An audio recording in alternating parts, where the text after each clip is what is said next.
So I bought this vehicle a couple of months ago. Well, not really bought, but I purchased this. It's a 2007 Nissan Xterra, the 4.0 liter. It's the S edition, has four-wheel drive with 209,000 miles.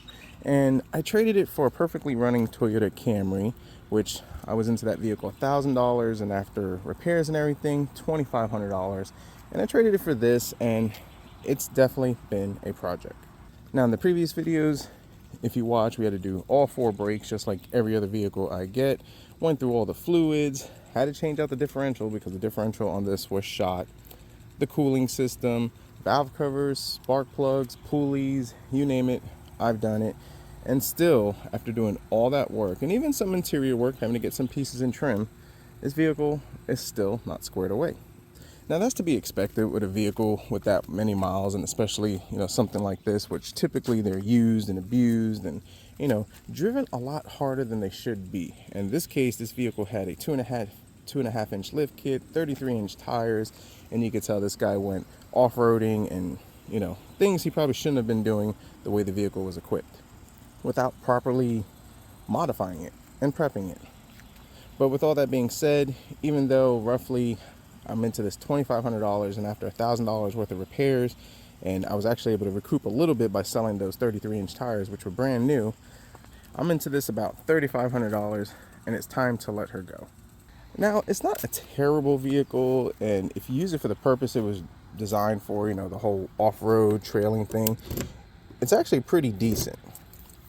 I haven't gotten there yet because, well, there's still a lot of issues I still need to resolve with this to make it more comfortable, because nothing is more nerve-wracking than being out on the trails or the beach and, well, something breaks. Now, the interior is actually pretty nice in this vehicle. Factory radio, all that good stuff, tinted windows. I mean, it's pretty nice, but there are a lot of things that I don't like about it, which makes me regret getting this vehicle. Number one, the seats are uncomfortable. For a guy with back issues, these are not ideal for a long trip, which that's on me because I kind of just jumped into this. Number two, the gas mileage. The gas mileage is extremely horrible on this. I mean, averaging like 14 miles per gallon with a small, heavy SUV. At that point, you're better off just getting a pickup truck, because then you have more versatility, more room, better seats. But yeah, not a big fan of it. And despite all the work that I've actually put into this vehicle, there are still things about it that make me nervous that I do need to address. Now, this is a 2007, and if you're familiar with these 4-liter engines, that year range, I believe it's 2005 to 2007, maybe 2008, don't quote me, but I know definitely the 2007s, they're notorious for timing chain issues. And with 209,000 miles, yeah, I don't hear any timing chain noises, but that is something that I need to address. Looking at it when I was working in the front, I don't see no witness marks that it's ever been opened or addressed.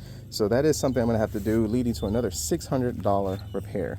Now, the other Achilles heel with this vehicle is the transmission and the radiator.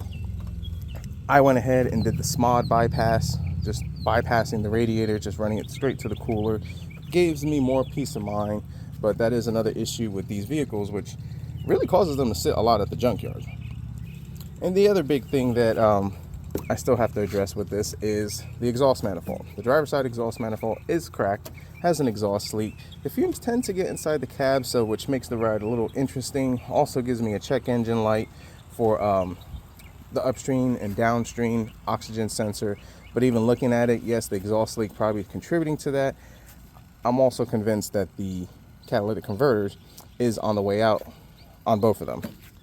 That alone right there, for decent exhaust manifolds, $300 plus the cost of catalytic converters, maybe sensors, and that's probably going to bring this thing up to another $1,000. So probably about another $2,000, and this thing will be ready to go. But at this point, I'm into it $3,500, and I could walk away, break even, and potentially make a profit.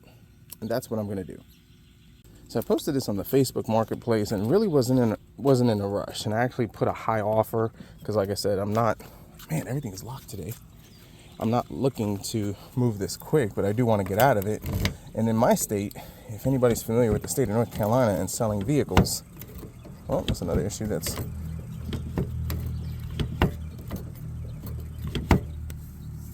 well, there's something else that's wrong with it. But anyways, in my state, selling a vehicle is a pain in the butt. Well, not really selling it, but more so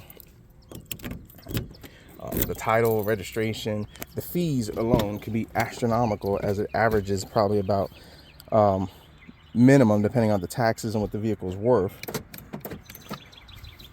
$300 to $500 just in paperwork and taxes. I mean, it could be very expensive, so I'm not quick to sell it.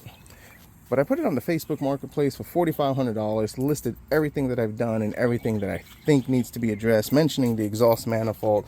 Also, the airbag light is on because it needs a clock spring, and potentially the timing chains, and we got an offer for $4,000.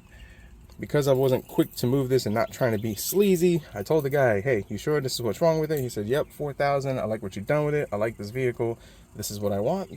And, well, that's what we're doing.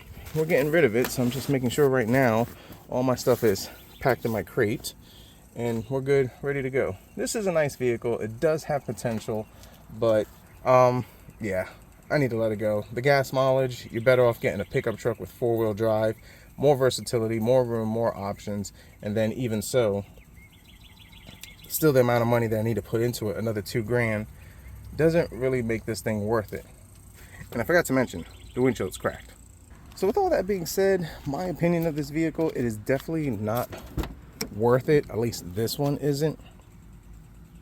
There are cult followings for this, and you know, that's cool and dandy, but if you're able to get into it cheap with low mileage, a low price, and I'm talking about, you know, $1,000 or $2,000, it can be worth it. But in this case, I really don't want to go any further. Although unique, not what I'm looking for. So yeah, moving on to bigger and better things. And by that, hopefully in a couple of days, I should be picking up a vehicle for a steal of a deal, actually breaking even, because now I'll make a $500 profit off of this, which means the cost of the other vehicle is free, and then whatever repairs that it might need. And so far it looks like it needs very minimal, and it's going to be better bang for the buck. So the 2007 Nissan Xterra, would I recommend it? No, if you're planning to use this primarily as a daily driver. But if you're looking for a trail rig or something fun, yeah, this is actually a cool vehicle for that. But the well-roundedness of this, definitely not worth it. A stiff ride, poor gas mileage, potential expensive repairs, even more so if you're not a DIYer. So Nissan Xterra, I appreciate the fun that we've had the couple of months, but you got to go. So stay tuned. Next video will unveil what we got and get to tinkering on that. So thanks for watching.